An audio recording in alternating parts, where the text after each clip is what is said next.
Tonight on Coyote News, the USD women's cross-country team's done something they've never done before by winning their first Summit League championship title this past weekend. And find out what's in store for the new basketball and sports complex. I'm Brent Seehofer. And I'm Kathleen Suri. Election results are in. Find out which candidate replaced Senator Tim Johnson in the Senate. And learn how students prepared for a month of no shaving by donating their hair to a charitable cause.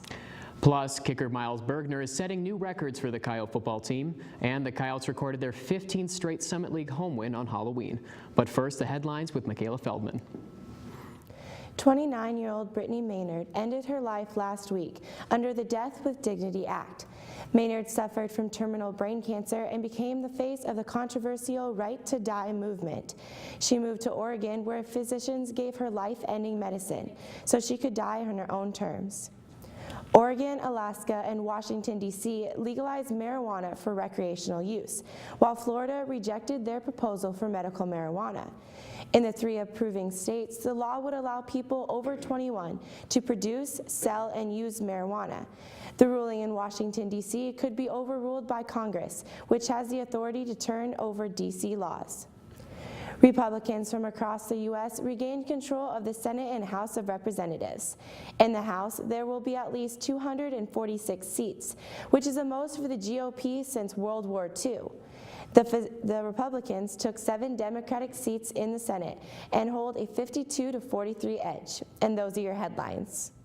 Thanks, Michaela. South Dakota election results came in late last night, with Republicans winning in the House, Senate, and governor races. Current Governor Dennis Daugaard won with over 70% of the votes. Kristi Noem recorded over 65%, and former Governor Mike Rounds won the Senate race with over 50% of the votes. And now Coyote News' Megan Card is live in the muck with political science chair Bill Richardson to talk about the Republican Party's control in South Dakota. Megan?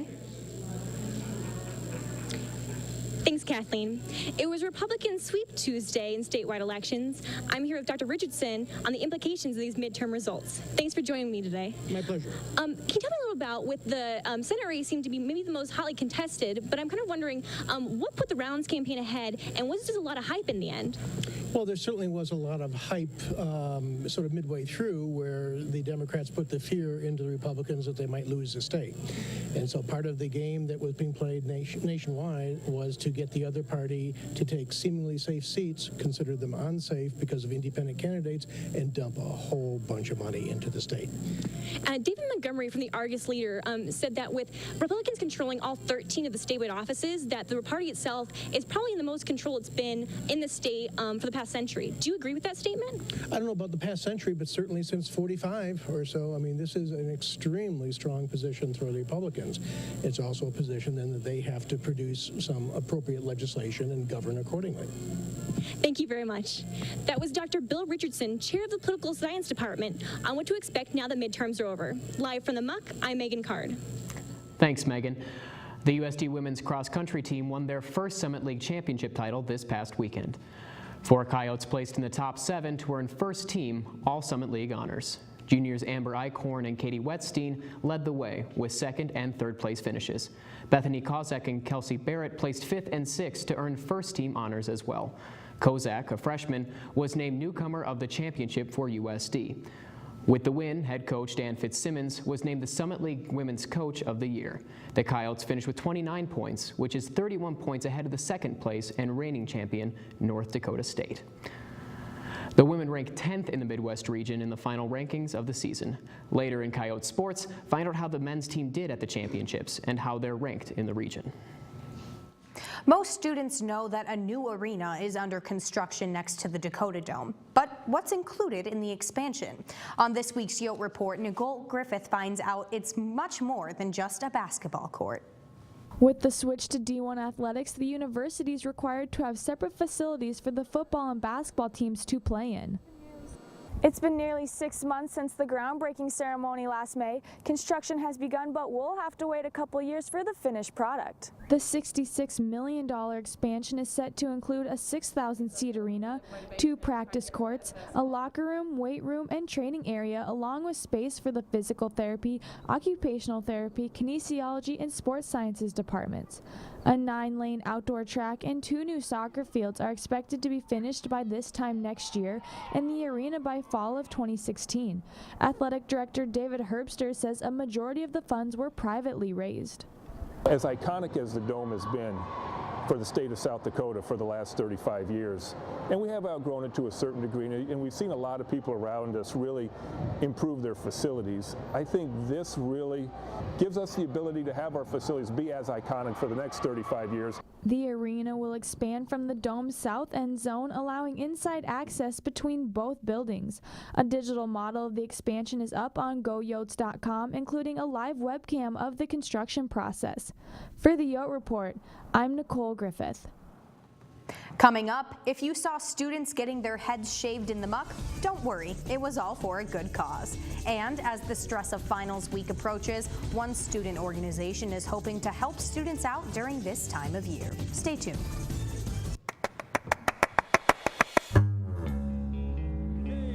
What made you pair up with the sound to show your school spirit?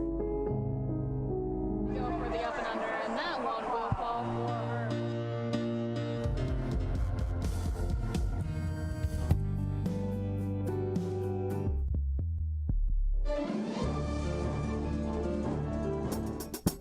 91.1 Coyote Radio.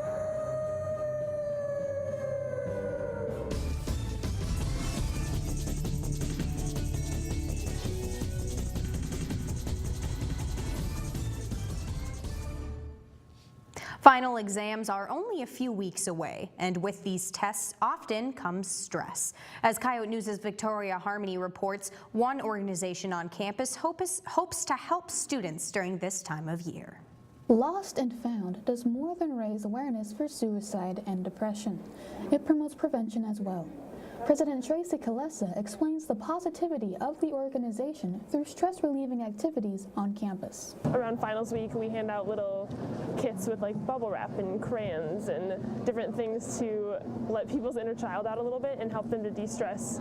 Kalesa believes college is a large transition period for students as they find themselves while adjusting from high school and beyond into eventual workspaces. I think just the shifting of friends, the shifting of identities, figuring out your future and making decisions that affect your entire life within a few months, I think all of that together takes a large toll on people. And it can, mixed with lack of sleep and poor food choices, I think altogether it takes a toll on a person. Stress is an issue for all students, especially during finals. But tests don't mean everything. It's okay to be stressed, but your grades are not who you are. It's okay if you don't do well in your finals, and there's services. If you need to talk to someone, they're available. These services are provided by the university at the Cook House, which is located across Clark Street near Arts and Sciences. There are also several counselors on campus willing to speak with students by appointment. For Coyote News, I'm Victoria Harmony. Coming up later in the newscast, here's student opinions on how to relieve stress. USD opened a new diversity center today. Coyote News' Jackie Hendry is live in the muck with Lamont Sellers. Jackie?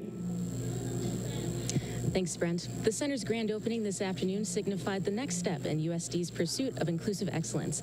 Mr. Lamont Sellers is the director of the center, and he's here with me now. Thanks for joining us today. Well, for those who may not know about the center, what would you say is the #1 goal of the Center for Diversity and Community? Right now, our first and most primary goal is really addressing the needs of our students on campus. We have a rich diversity here on our campus of international as well as domestic minority students, and we really want to see to their needs. So we have a space here on the second floor in 219 that here in the muck that we really want to see students come and utilize as a space for having conversations as well as study space and having meetings and those types of things. This afternoon, you related your vision of the center to USD as that of a mosaic. Can you tell us again, what did you mean by that? The mosaic is an art piece that is made up of individual pieces that in and of themselves have beauty. Each one of us come to the USD community and we have beauty in and of ourselves with all of the identities and all of our backgrounds that we have. We each have a beauty in and of ourselves. When we come into this community, we bring all of that together and we become a beautiful mosaic, and we're here to be the mosaic. And finally, what's next for you as director now that the center's been opened? We're really working on our programming for the fall and for moving forward into the spring. One of the biggest pieces is our Leadership Institute that we're really working with our student organizations to make them as strong and as healthy as possible. Thank you so much. You're welcome. That was Mr. Sellers, the Center for Diversity and Communities Director, which opened just this afternoon in Muck 219. Live in the Muck, I'm Jackie Hendry. Thanks, Jackie. Students prepared for a month of no shaving by participating in Shavetober last week. Not only did they get a haircut, but they donated their hair for a charitable cause. USD's Golden Key Honor Society partnered with the Team Jack Foundation to raise awareness and collect donations for pediatric brain cancer. Golden Key webmaster Katie Steyer encourages students to be shavees for research. Shavees, or the brave, are people who actually donate their hair or they shave their heads to support the cause. This is the second year USD's held the Shavetober in the Muck, and they plan to continue the tradition. Our vision is to kind of keep doing this every fall and to continue to spread the awareness. The hair is donated to Locks of Love to make wigs for the children affected by pediatric brain cancer. Both men and women shaved their heads to raise over $2,000 and more than 8 bags of hair donations. After spending nearly 40 years studying the history of South Dakota, one USD alum returned to campus last week. The History Department chose Dr. Paula Nelson to present the annual Shell Lecture last Wednesday. Dr. Molly Rosum says the department wanted someone who would honor South Dakota's 125th year of statehood. Nelson's written books on the state's early homesteaders, as well as the Dust Bowl years. Last week's lecture centered on the life of N.C. Nash, an editor of the Canton newspaper at the turn of the 20th century. Dr. Nelson retired from the University of Wisconsin earlier this year. She now plans to focus on writing a book about Nash's life. And coming up after the break, a well-known children's story made its way on stage for the USD Opera. And CAB hosted its own version of the popular TV show, So You Think You Can Dance. Stay with us.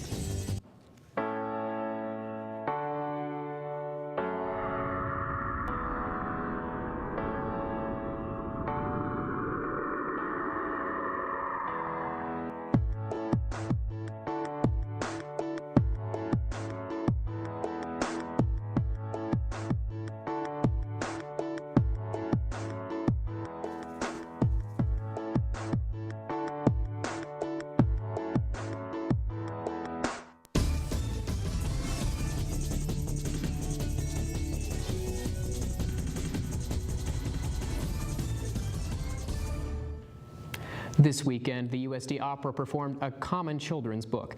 As Coyote News' Jenny Zeller reports, many people had an opportunity to see the performances last week.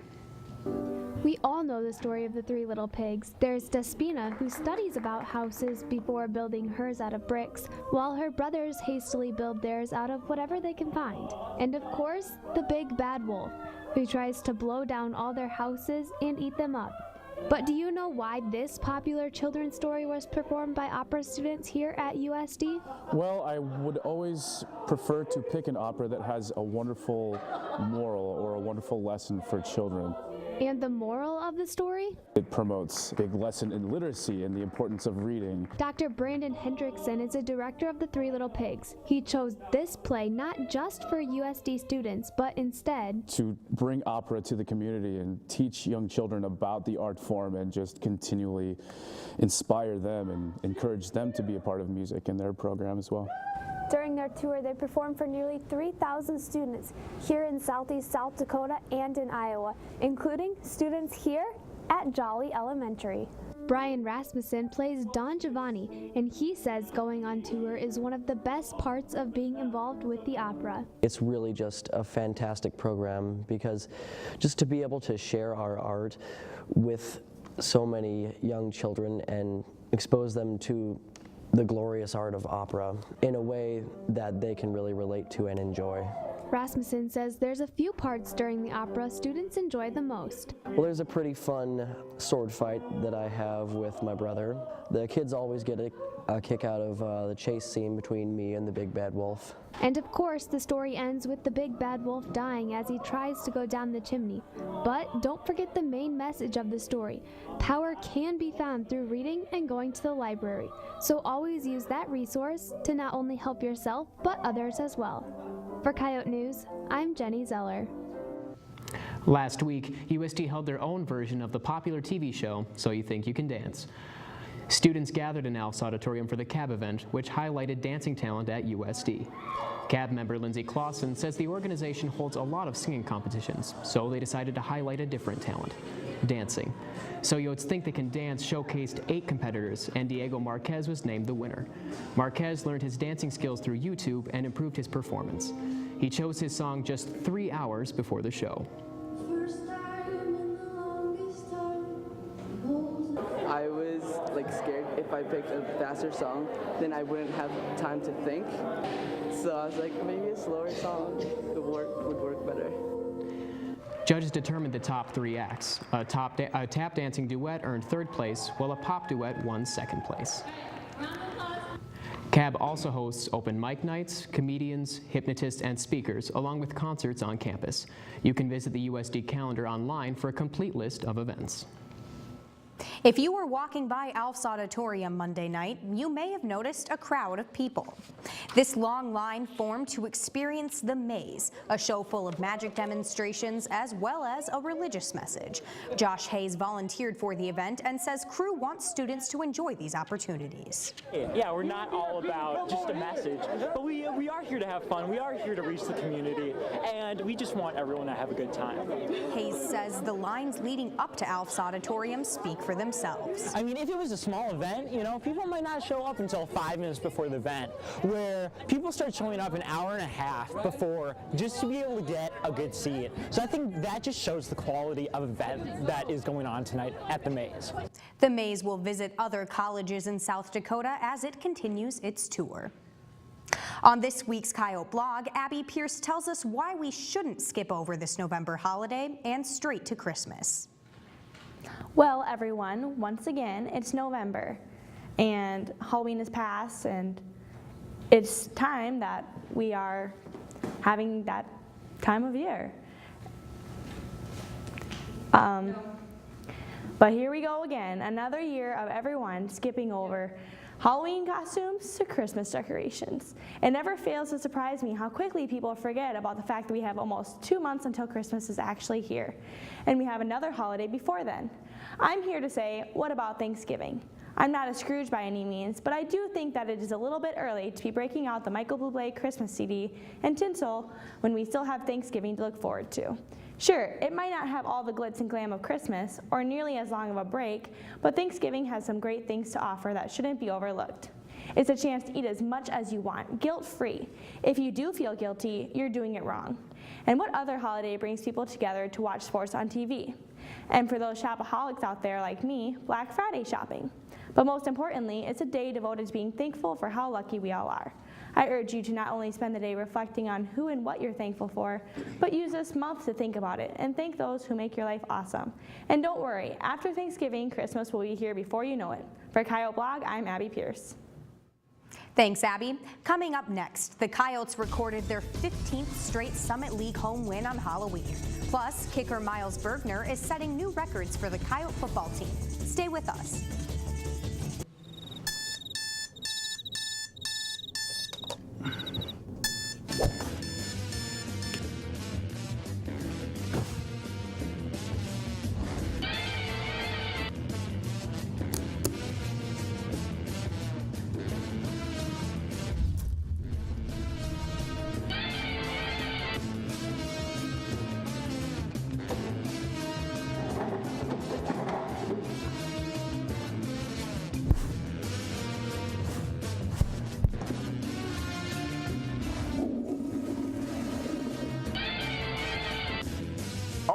There for you.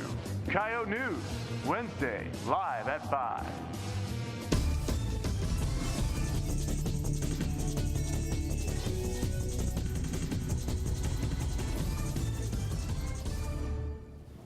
Tonight on Coyote Sports, the football team let their lead slip away in the fourth quarter, but kicker Miles Bergner set a new school record, and the women's volleyball team won their 15th straight conference game in the Den.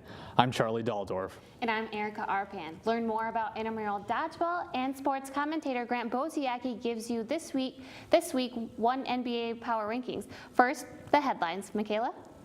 New York Yankees player Alex Rodriguez admitted to using performance-enhancing drugs. Known as A-Rod to players, he was suspended from the MLB, but will be able to play with the Yankees next season. Rodriguez will make $61 million during his final 3 years on contract with the Yankees.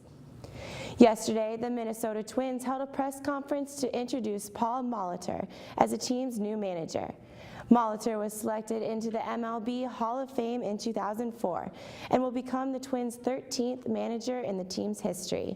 He takes over for Ron Gardenhire, who had been the manager since 2002. Brad Keselowski and Jeff Gordon avoided penalty from NASCAR on Tuesday for their post-race fight in Texas. But 2 crew chiefs and 4 crew members from Hendricks Motorsports were punished for their roles and will owe over $185,000 in fines. The crew chiefs were fined $50,000 and placed on probation for 6 races. And those are your headlines. Although the USD football team lost to Youngstown State on Saturday, kicker Miles Bergner set a new record at the university. Bergner kicked a career-long 50-yard field goal, his 15th consecutive, which is a USD record. USD took advantage of errors by the Penguins and led 17-7 going into the fourth quarter, but it was a race in 5 minutes as the Penguins scored 3 touchdowns in the final minutes and won 28-17. Jasper Sanders led the Coyotes with 105 rushing and 47 receiving yards. The Coyotes host Western Illinois this Saturday. The Leathernecks are sitting right above USD with only 1 win in the Missouri Valley Conference. The USD women's volleyball team had plenty of tricks for the Fort Wayne Macedons on Halloween. The Coyotes recorded their 15th straight Summit League home win, with 23 kills coming from Kendall Crittenbrink. USD women won 3 sets to 1 with an additional 11 kill efforts from both Audrey Rieg and Sydney Dimke. The Coyotes haven't lost a Summit League match in the Den since 2012. USD suffered their 3rd conference loss to NDSU on Sunday, and they will slip into 2nd place in the league. USD will take on conference leaders IUPUI and Denver at home over the next 2 weeks. The Coyote men's cross-country team placed 4th at the Summit League Championships this past weekend. 3 Coyotes finished in the top 6, led by Brant Haas in 4th, Mubarak Musa in 5th, and Isa Allen in 6th. The men jumped back into the regional rankings with their finish ranked 15 in the final polls of the season. The men and women will run in the Midwest Regional in Peoria, Illinois on Friday. Most students know that the Wellness Center offers students a chance to work out and get fit, but did you know that you can have fun while doing it? USD intramural dodgeball season is underway at the Wellness Center. Each team must have at least 6 players, with a minimum amount of men and women on each team. Each match consists of 4 5-minute periods, and players can be eliminated for various reasons, including getting hit by a ball or having your throw caught by the other team. The season runs throughout the rest of the month. Other intramural activities going on now are basketball and hockey.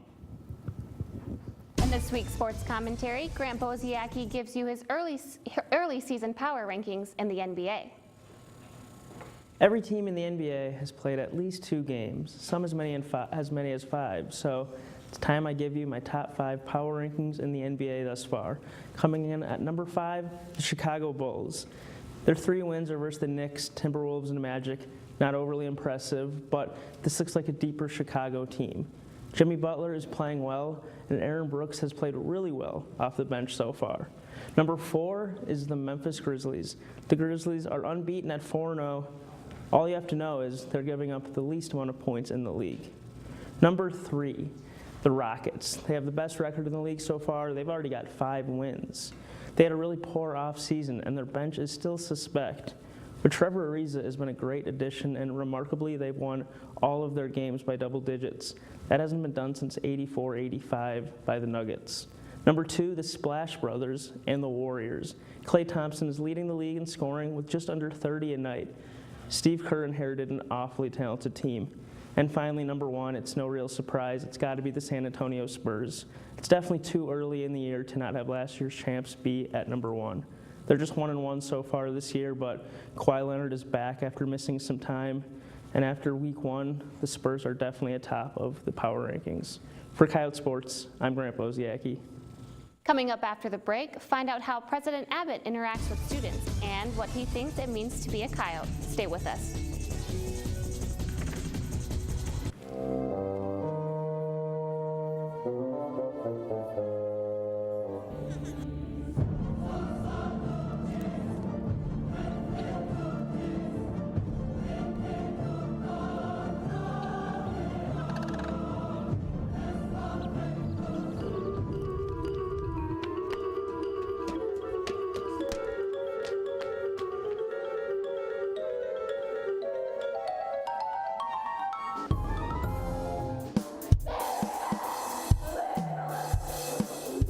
Not getting your message across clearly?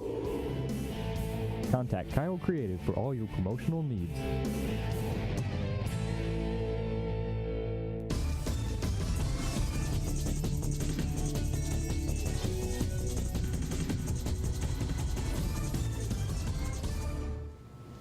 As the end of the semester draws closer, some students may be feeling stressed about completing final projects and exams.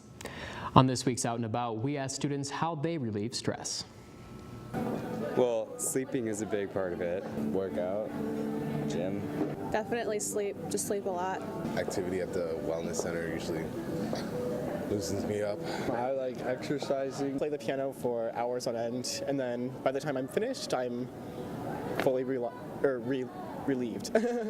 I nap or I draw. I often spend time just alone reading a book or writing a short story. I kind of like to go home and visit my parents just to tell them what's up and what's happening and Take some time just for myself. I drink coffee. Hanging out with friends. I mean, a few beers here and there definitely help.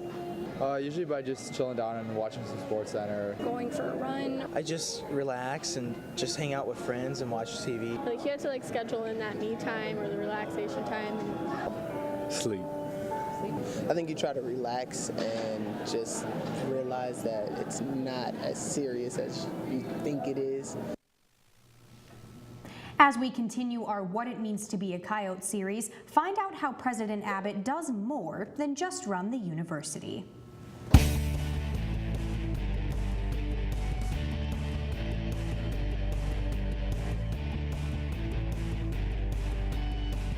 When it comes to being a student at USD, it's not just about the relationship you have with your fellow students.